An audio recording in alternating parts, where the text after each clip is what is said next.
This tank had been stolen from a local military base by a man with previous military training. No one knows for sure what he was trying to do, but the theory is that he was heading for government buildings in downtown San Diego.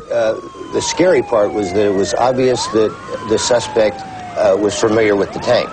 We immediately got information that there were no munitions in the tank. However, if he could get to the tank, get the tank out, there was no reason to believe that he couldn't get a large shell into the cannon of the tank. In those films, you see all the vehicles behind, which are all police vehicles, keeping the public at a safe distance. If he had brought a shell into that tank, which would be quite possible, and fired that, it would have cleared 163 in the northbound lanes for many miles. There's a tank in my street. It drove through it. I mean, it demolished it. It was my van. Yeah, he pushed it all the way down here. He wanted to do it. He saw it in his eyes. He was having a good time, so...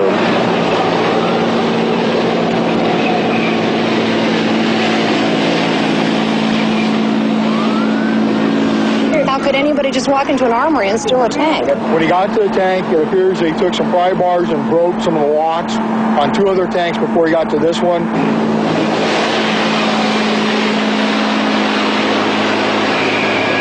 Put a tanker bar. We can stop it with a tanker bar. The police weigh up their options. One was to enter the compartment not knowing if the individual was armed. 2, they could have used gas. They thought about it. They decided not to.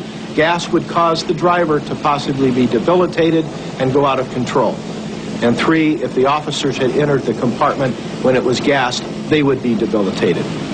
The next decision was, should we use lethal force? The officers decided yes, and that's exactly what they did.